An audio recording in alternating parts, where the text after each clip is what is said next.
risk of hospitalization and death by almost 90% is widely available. Importantly, because of all the work the Biden administration has done on vaccines, boosters, treatments, and more, daily COVID 19 deaths are down by 90% from when the president took office, even as infections are rising. So, the tools that the administration has made widely available to the American people are working to prevent serious illness, to keep people out of the hospital, and to save lives. And while COVID isn't over, it's critical that Americans know that we now have more tools than ever to protect ourselves. We can now prevent most COVID deaths, and that's major progress. To drive further progress today, we announced new federally supported test to treat sites. Today, the first of these launches in Providence, Rhode Island.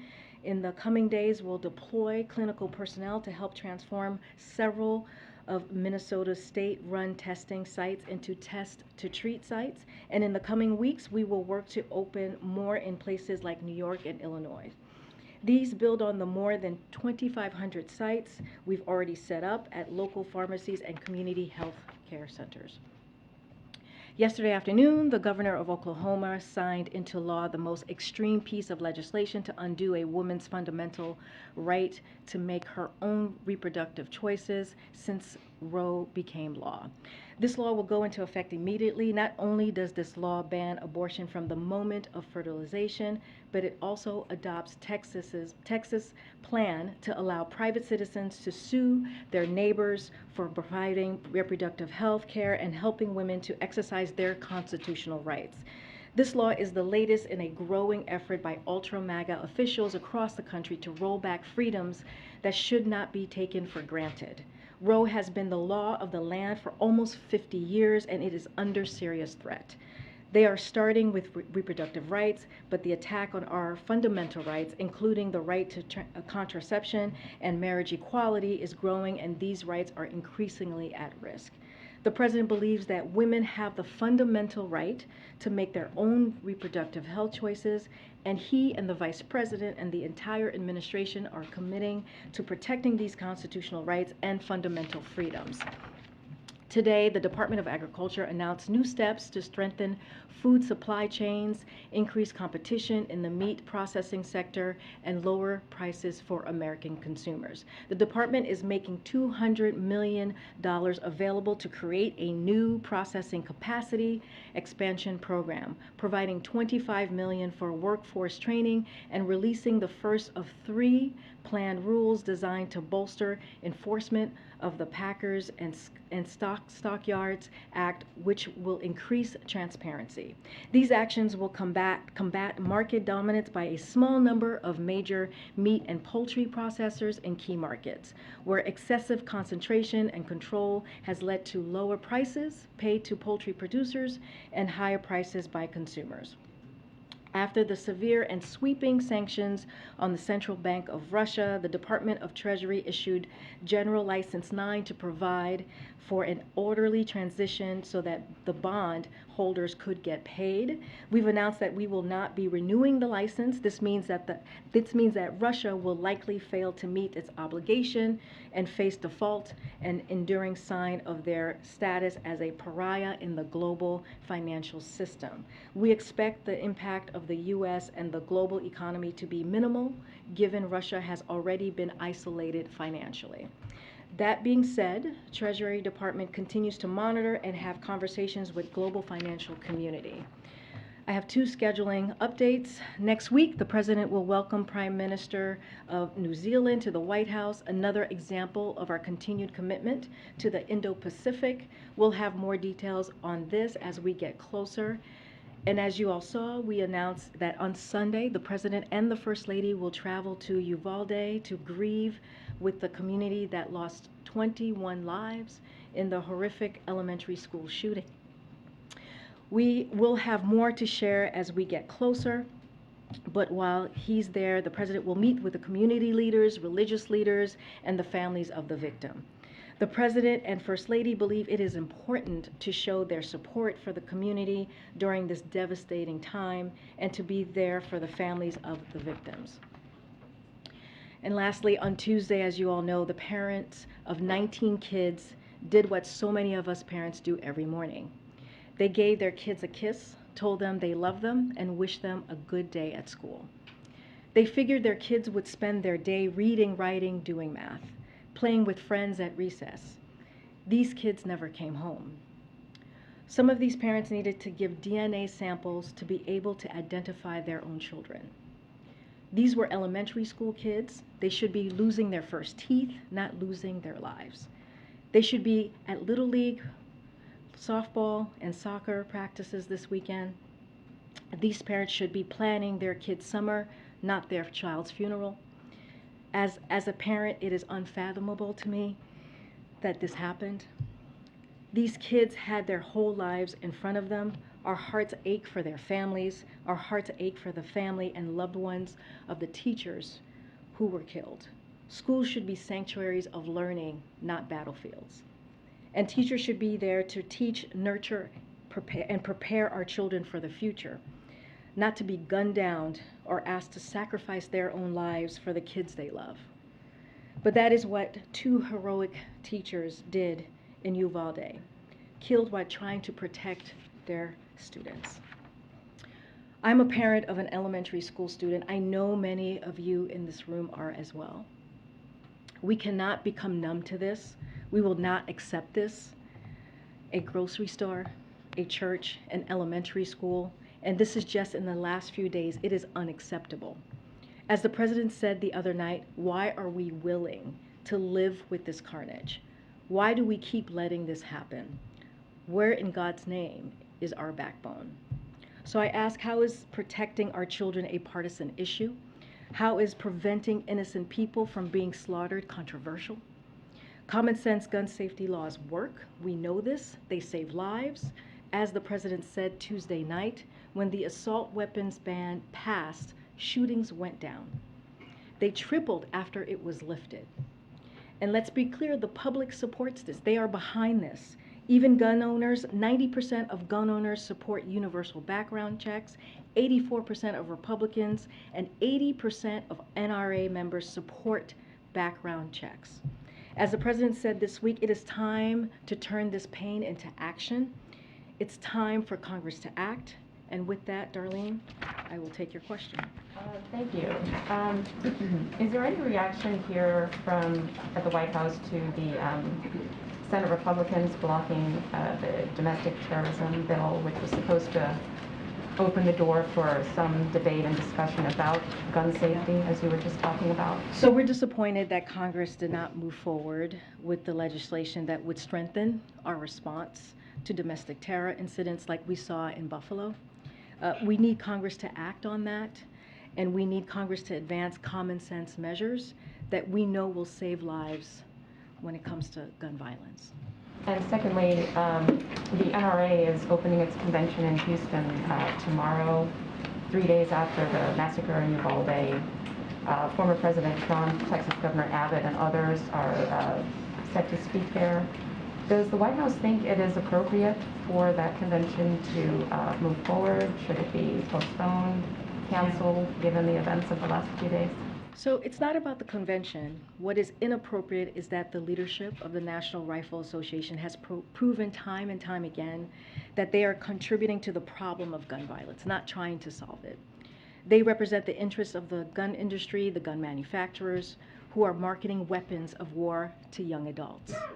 They don't represent gun owners who know that we need to take action. And it's shameful that the NRA and their allies have stood in the way of every attempt to advance measures that we all know will save lives from gun violence. Measures that we know would keep weapons of war out of the hands of people who are terrorizing our communities. So that is what matters, and it is shameful. Yeah, Nancy. Thanks, Karine. Does the president believe that there should be an investigation into the police response to this school shooting? So we've heard of, need some water? You okay? Let us know. The president, we've been watching the reporting on this. The president has the utmost respect, as you all know, for the men and women of law enforcement. Just days ago, he honored the memory of the former police officer Aaron Salter in Buffalo, who was killed bravely while trying to stop the shooter at the supermarket. I know that right now authorities are working to piece together more details of what happened in Uvalde, so we won't prejudge the results from here at this time.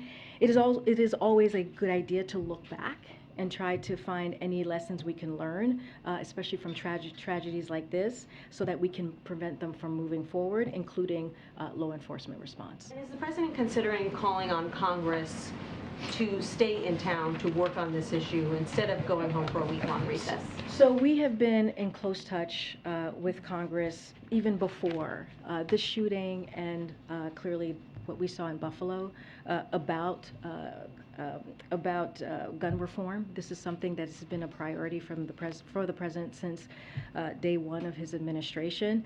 And we also have been in close touch, and we really appreciate what Senator Schumer and Speaker Pelosi have been doing. You know, the president has been very clear that it's time to act. It's time for Congress to act. The president has long urged Congress to take action to fight gun violence, including by expanding background checks, and he supports Leader Schumer's plan to bring legislation forward. The Congress would clearly handle the mechanics of all of this. And, you know, as you all may remember, during the State of the Union, the president asked Congress to pass proven measures to reduce gun violence, pass universal background checks. Why should anyone on the terrorist list be able to purchase a weapon? Those were what he said just a couple of months ago. So we have an opportunity to do that right now, and we encourage Congress to act. And then finally, the average age of suspects at school mass shootings is 18. Mm-hmm. Would the president support raising the age at which someone can buy a gun to 21? So the president was very clear about this just recently when he said that in his remarks just on Tuesday that it doesn't make sense for an 18-year-old to legally buy an assault weapon. And so he made very clear on Tuesday after he landed from Asia and had to deal with such a devastating news that happened in Texas. Yeah. Thanks, Karine. There was a bipartisan group of senators, 9 senators, that met today. Does the White House have any confidence that this group could reach a meaningful agreement?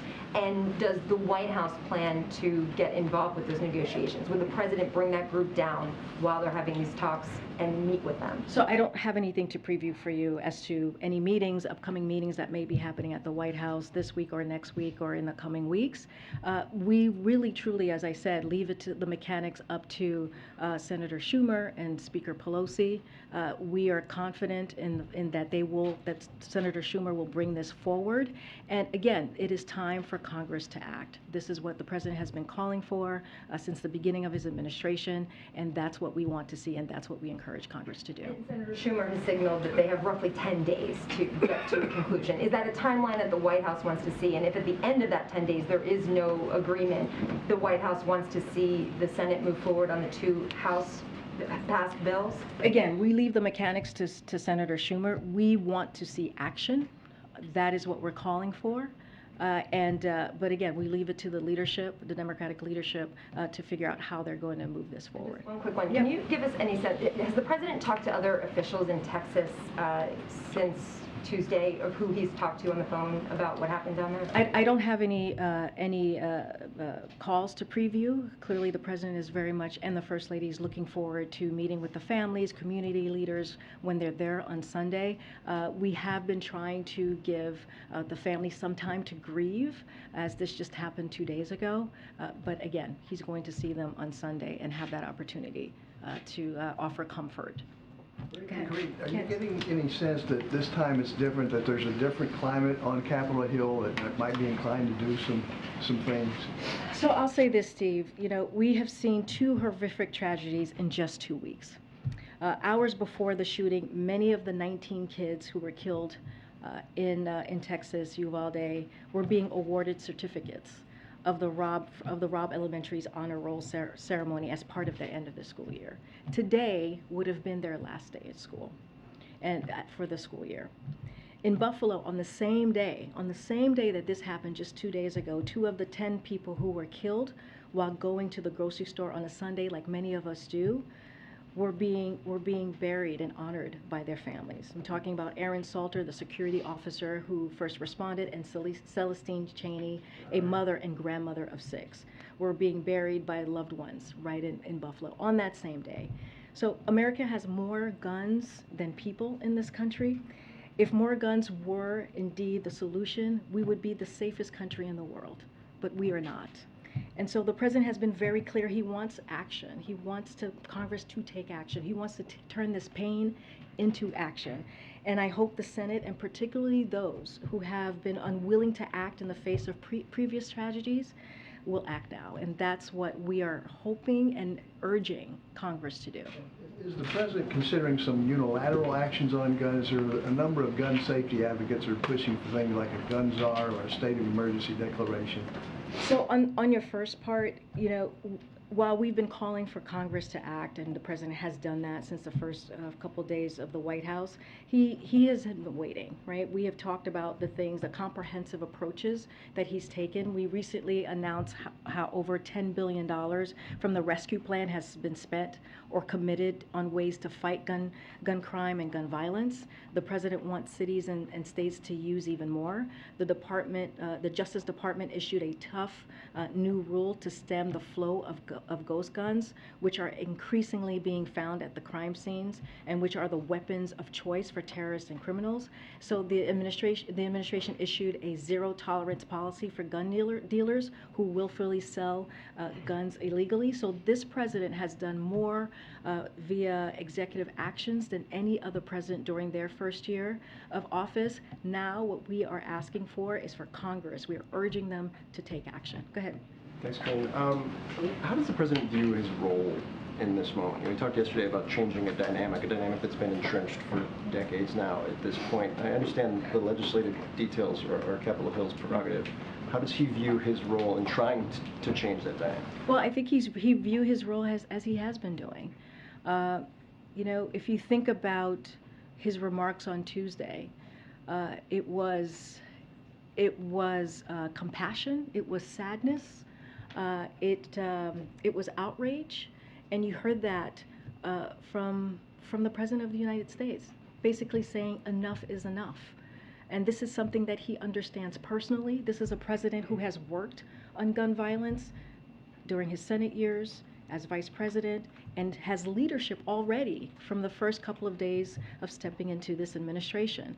So we have done our part. Will there be more executive actions, and will we do more? We'll look into that. We're always looking to do more. But right now, we need the help of Congress. We need them to step in and to deal with this gun violence that we're seeing that's tearing up not just families, but communities across the country. You were on, just one more quick one. Yeah, you were on sure. Air Force One. Can you talk about kind of the president's reaction when he got the news, when more details started to come out over the course of those final hours on the flight, and as he prepared for his remarks on Tuesday night, which he echoed on Wednesday? Yeah, as you said, Phil, I was with the president on the plane on Air Force One because we were coming back from Asia, and I got to see him right before he delivered the speech. Honestly, I would leave the speech to stand for itself. You heard his emotion. You heard what he said very, very clearly. And again, you heard the outrage, which we saw from some of you on TV, from some of your colleagues who are in Texas, who are talking to families on the ground, the communities on the ground, the outrage, the sadness, the grief. And that's what you heard from this president. And he said a couple of things that I think it's important to reiterate as we really think about what happened, is that there are parents who will never see their child again, parents who will never be the same. And the president said to lose a child is like having a piece of your soul ripped away. It's suffocating, and it's never quite the same. And it's a feeling shared by their family members and the community that's left behind.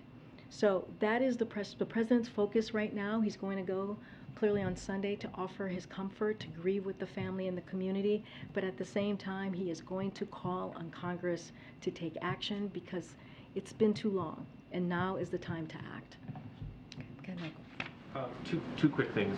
First, apparently the company that sold the shooter his rifles received a $3 million PPP loan under the last administration. Do you know if there's any effort by this administration to claw that money back?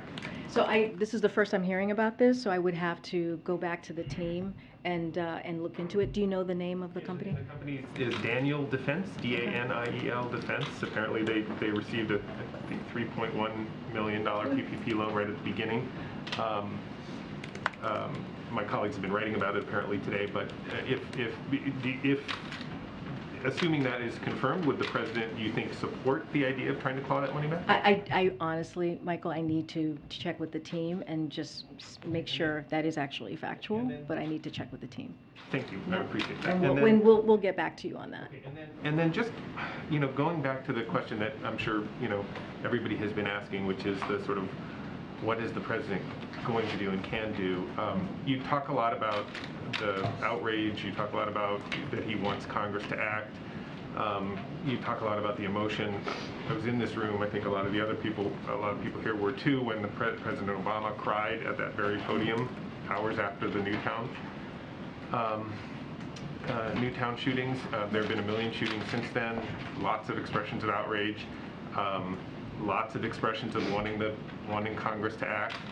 They haven't. I mean, there are people out there, saw several of them on TV today, who say this president needs to do more than all of that. This president needs to declare a national emergency. He needs to create task forces. He needs to create, a czar of gun things. He needs to say he's not leaving this building. He cancel his vacations. Tell Congress, members from Congress to get in a room and not leave until they got a solution, and not accept some of the sort of half measures that are sort of being offered. And I guess the question is why isn't he doing any of that? So on the public health, on the emergency, he has already done that. The president has already declared gun violence to be a public health epidemic. He has done that already, and he has mobilized our federal departments and agencies, including the Department of Health Services, to respond. So that has been done. Look, this is a president, as I've said already, who has been working on gun violence, gun reform, comprehensive gun reform, since he was a senator. And he also was there, as you're talking about, what President Obama had to deal with. He was there. He was his partner in that, and took on that portfolio of dealing with gun violence. He was there at the table. Isn't that more of an indictment than it is a plus to say that the current president has been involved in this for more than for decades, and it's not being fixed. These things are happening over and over again. But look, Michael, we are frustrated as well. We are angry as well. Look, I said this earlier and I'll say it again. This is a president who has done more via executive actions. This is how much of a priority this is for him, because we're a year into his presidency. More via executive actions than any president in their first year. But many of those are not directly right, related which is to the why issues of mass shootings. They may be directly related to guns, and that's important, I'm not saying, but right. They're not directly related to... Well, this is why we're calling on Congress to act. The president is doing what he can, right, from here, from the White House. And he has said he cannot do this alone. He's been very clear. He understands we need to do more. But Congress also has to act. He has done a comprehensive plan on gun violence. We have listed that out. Every couple of months we talk about what he's doing, what executive action he's taking. And now he is saying Congress needs to act. But he has been saying that for some time. Okay, Kristen. Karine, give me 1 second, please. I want to follow up on this idea because the president campaigned on a promise to be able to bring Democrats and Republicans together to get the hard things done. Why has he not been able to bring them together, to make this a legislative priority, to even get a small measure done when it comes to... Well, I think that's what Senator Schumer is trying to do. Why not do that in the early days of his presidency? Well, we have been talking to Congress before these two shootings that have been clearly very public and very devastating and horrific in this past 2 weeks. We are doing it now. Look, we know that this is not easy. We're not saying that this is easy. And the president is doing everything that he can to get this done. But we are going to continue to call on Congress to act. Does this now move to the top of his It's a legislative priority. priorities above Build Back Better, above COVID relief? Does this now need to be the singular focus of all of Washington, D.C.? Kristen, I would argue that this has been a top priority from the time. Singular focus for the president and I'm not going lawmakers. to list out the 1, 2, or 3 of priority. What I can tell you is this has been a top priority. Literally, he started working on this the first couple of days he walked into this office. And you're getting a lot of questions about the czar. I guess just to ask to ask it a different way, former President Obama appointed then Vice President Biden to take control of this issue. Are there any discussions? Is the president considering tasking his vice president with trying to get something done on this issue? Look, we have Ambassador Susan Rice, who is the president's domestic policy advisor, as you all know, and she is coordinating the president's whole of government approach to reducing gun violence. She has decades of experience coordinating interagency processes in the federal government. There's no one better at bringing department heads to the table to drive the process. She has a team of 12 staff under the Domestic Policy Council who are working on gun violence reduction, taking an interdisciplinary approach that recognizes that we need all sorts of expertise at the table, from mental health to criminal justice to housing to education, to address the issue. In addition to the Domestic Policy Council, there's the Executive Office of the President, the White House Counsel's Office, the Office of the Intergovernmental Affairs, and the Office of Public Engagement. All are playing key roles in gun violence prevention, as do several of the federal agencies, which I've listed out already. Okay. Karine, given everything you just laid out, and the president said yesterday he will use every tool that's available, and I guess why hasn't he stood up a task force, an interagency task force on preventing gun violence? He has done it dozens of times on everything from COVID to unionizing since the start of his presidency. There's also an outstanding request, I believe, from House Democrats over the past year that he appoint a national director, I guess as Kristen said, and start a task force. Well, I just walked through a whole of government approach that we're taking. That's how important this is across departments here at the White House and also with several agencies. We're talking about the DOJ, Department of Justice, we're talking about HHS, all very much involved here on how we're moving forward. You know, I guess why not make an official interagency task force? Because we have a whole of government approach. We have a whole of government approach that I just mentioned that Ambassador Susan Rice is leading, along with other departments. And with that whole of government approach, we have been able to put forth executive actions at a level that we have not seen from any other presidents. We have been able to deal with this in a comprehensive way. What we are saying right now is that we need help. We need assistance. The president cannot do this alone. The Congress needs to act. They need to pass legislation so that we can deal with this on a federal level, legislative level. Last question, is the president making any, or is he considering calling or reaching out to the BORTAC agent who was injured in Uvalde while he was protecting students during the shooting? I don't have anything to preview or read out for you. As you know, he's going to on Sunday. He's going to be meeting with community leaders. He's going to be meeting with victims and family members, and so we'll have more to share. I just don't have anything to share at this time. Okay, I'll go to the back. Go ahead. Go ahead. It's hard to. I would like to ask you a question about the school shooting, but before that, I want to ask you a quick one about the FDA and the baby formula shortage there. It's lasted months, and we're not just talking about baby formula either. There are infants, children, and adults with different metabolic disorders who are risking permanent irreversible damage the longer they go without special formulas that are manufactured at Abbott Nutrition. I'm wondering, does the president have confidence in the FDA's ability to deal with situations like this? And as he's been monitoring the situation, does he still have confidence in his FDA director? Yes, yes, and yes. So the FDA has an important mission, right? Is to make sure that the infant formula on the shelf isn't just available, but also that it's safe. And as a parent, I understand the frustration. I understand the fear of not knowing if you have safe and healthy food, baby formula in this case, for your kids. Unlike, Republicans in Congress and the previous administration, the president believes that FDA and particularly its food division needs to be well resourced to do its critical work and do regular annual inspection. So we have to just take a little bit of, just give me a second here, take a step back. The current shortage exists because Abbott closed, as you know, a facility in Michigan due to safety concerns from the FDA. A facility that was a major producer of specialty formula, as you're asking me about, right? And so FDA has an obligation to protect the American people, and that's what Dr. Califf is going to be doing at the helm.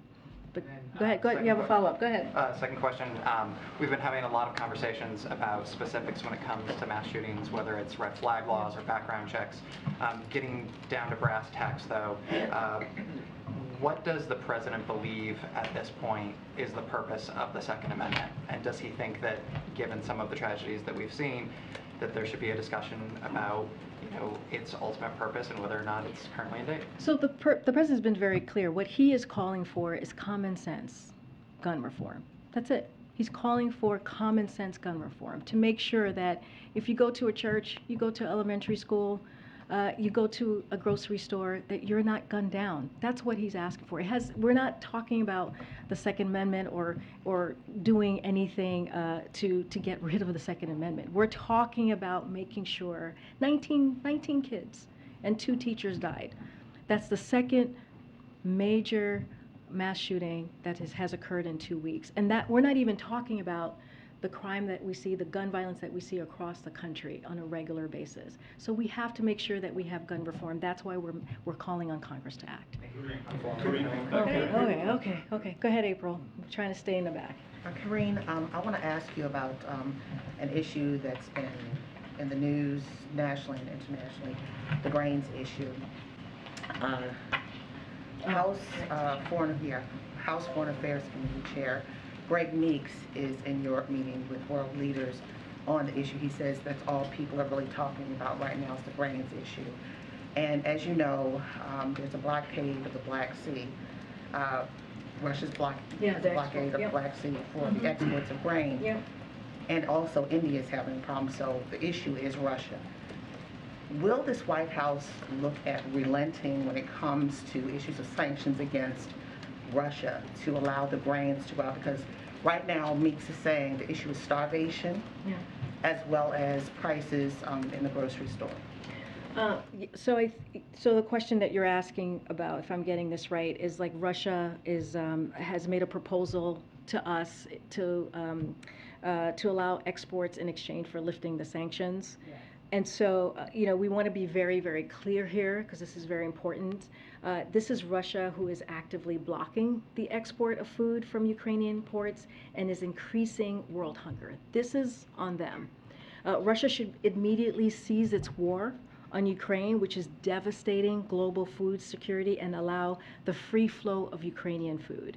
Before Russia attacked Ukraine in February, Ukraine was the world's largest export of sunflower oil, the 4th largest export of corn, which is what you're asking about, April, with the wheat, and one of the largest exports of wheat, this is what you're asking about. Now, there are tons of products sitting in silos in Ukraine and on ships that are unable to set sail due to Russia's naval blockade. So, and to be clear about something that has been the subject of Russian disinformation, sanctions from the United States and its allies and its partners are not preventing the export of Ukrainian or Russian agriculture, including food and fertilizer, nor are they preventing the ordinary transactions that are necessary for these exports, such as banking or shipping. Therefore, even according to the terms of their own apparent proposal that they have presented to us, Russia should immediately allow Ukrainian agriculture exports. Go ahead.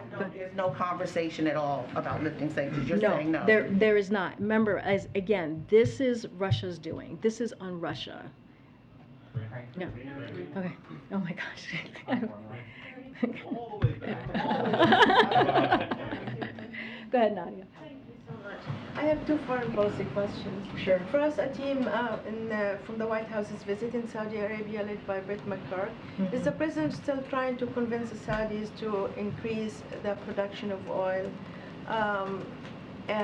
Is this part of preparation for the president's visit to Saudi Arabia? So I don't have anything to preview at this time on a trip or a visit from the president. I will confirm that Brett McGurk and Amos Hochstein were in the region to follow up on conversations on a range of issues, including Iran's destabilizing activities, ensuring stable global energy supplies, and other regional issues.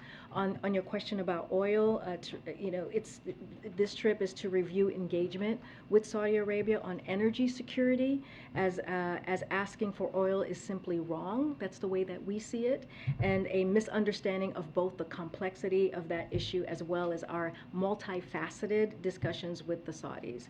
OPEC Plus will make its own decision as it relates to the oil, and as it always has.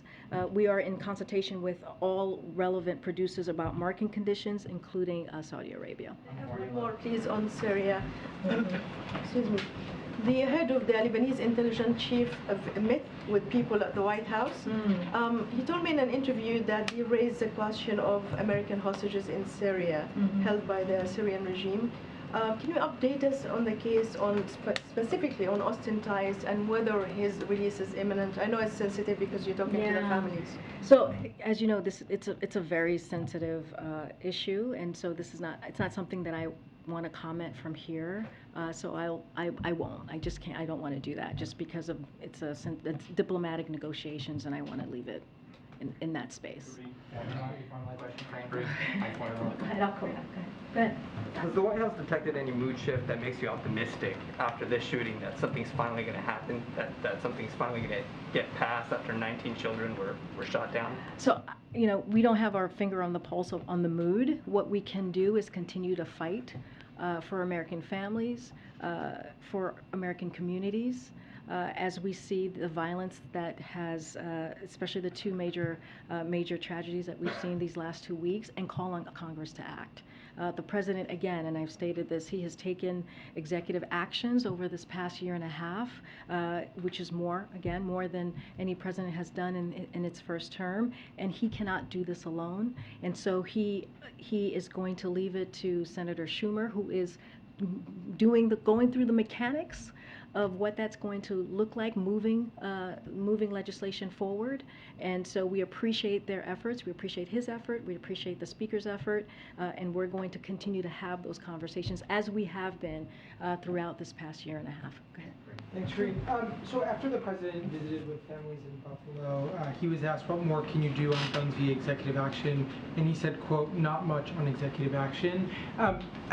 As Steve said, there are multiple gun safety groups that disagree with that statement and have pages of executive actions that they think the president can take. Does the president have any plans to meet with gun safety advocates? I know when he was vice president, he had hundreds of meetings in the EOB in his office there with groups.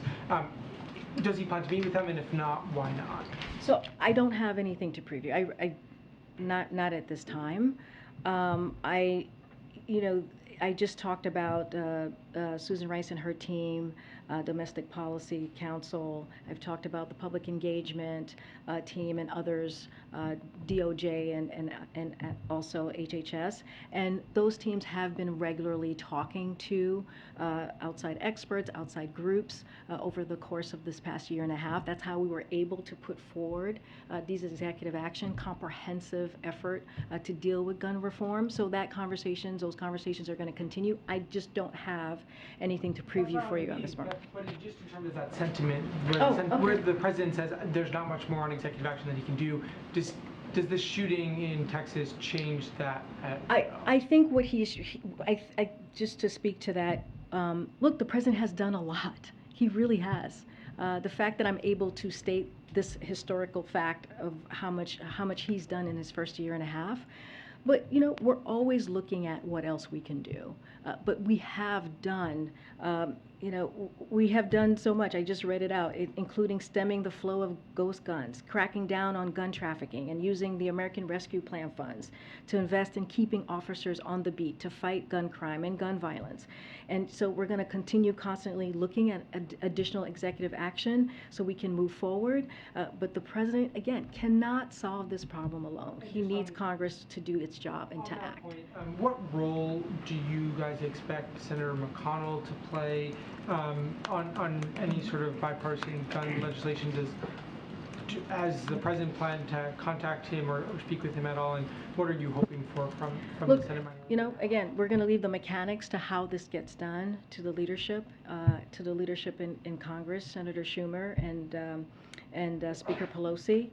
We have had several conversations before these major shootings that occurred these last 2 weeks.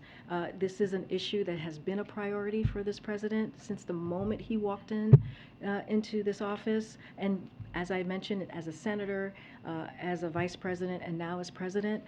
So there's an array of issues that we talk to Congress on a regular basis. And again, we're going to continue to have those conversations. On the gun issue, just a quick follow-up. Is one of the concerns of the White House that moving ahead with executive actions right now while there are talks in Congress could sink those talks in Congress? Is that why you're one of the reasons you might be holding back on moving forward with executive actions? No, I mean, we've been very clear. It's time for Congress to act. We cannot do this alone. The president cannot do this alone. So we're asking Congress to act so we can have federal laws to actually deal with doing gun reform, comprehensive gun reform. On the Summit of the Americas, President Bolsonaro of Brazil has said he plans to attend now. AMLO of Mexico is still making mixed signals. Can you say whether those invitations have now formally gone out to all those leaders, and are the governments of Venezuela and Cuba and Nicaragua going to be excluded? So we're still considering additional invites, and we'll share them when we feel it's appropriate, when it's final, and that's when we'll share them. I don't have anything right now to share as far as a list. And then just one last one. The CBO came out with a report earlier this week that showed inflation was going to remain above target going down, but still above target to the end of this year and then into next year. I mean, has the White House sort of painted too rosy a picture on how quickly inflation is going to go down given the projections that came out from CBO this week? So a couple of things. So as you mentioned, the CBO report came out yesterday. It projects stable, steady economic growth in the years ahead. As inflation eases, the deficit falls dramatically this year. On the deficit, the CBO projects that our deficit this year will fall by $1.7 trillion after it fell by $350 billion just last year. That's after the deficit increased every single year President Trump was in office, and it is a lower deficit for 2022 than the CBO projected before passage of the American Rescue Plan. That means that our strong economic recovery, powered by the president's economic and vaccination policies, also improved our nation's fiscal position and reduced our deficit. On growth and inflation, CBO projects the economy to grow by 3.1% this year and 2.2% next year, with core personal consumption exemption, that's PCE inflation, falling to 2.3% by the end of next year. This is the kind of transition from a historic economic recovery. Again, steady, stable economic growth that works for working families that the president's policies are designed to bring about. So that's how we're viewing the CBO report. Go ahead, you had something on formula, you said? Can you tell us if there are any more flights planned from foreign flights for formula? I don't have anything to preview at this time, but we will have some more information in the upcoming days. Is that because you all are working on it and the details are not out there, or can we expect more flights? Yeah, definitely you'll expect more flights. I just don't have anything to announce at this time. And as you know, the second flight landed in Dulles yesterday. The First Lady was there to receive the formula and the package that landed. And then on the FDA question, you said you brought up the Abbott plant and it was kind of putting on them, but Senator Patty Murray today told the FDA head that she gives the FDA an F on not realizing the warning signs of the crisis. And she also says that they have not given her a plan that she's requested about how to stabilize that food safety program. So is there anything the White House can ensure that the FDA has been responsive to Senator Murray and those on Capitol Hill? So let me just first say this. This is the hearing, during the hearing yesterday, Dr. Califf said it's important we get to the bottom of what happened with the Sturgis facility and the root of what has caused the issues we're facing today. He has designated someone to lead an after-action report, but we have to take a step back here and look at the dynamics of what we're dealing with. We have 4 companies that make up 98% of the market. An industry that's concentrated means more vulnerability to the supply shocks and fewer options for consumption. And because of Abbott's voluntary recall, there have been huge disruptions to formula supply of a highly concentrated market. So we have to fix this. So our focus right now is on getting more infant formula supply to families across the country as quickly as possible, as well as running a historic agenda to diversify markets and grow the number of companies competing for your business. This is what will help avoid situations like this in the future.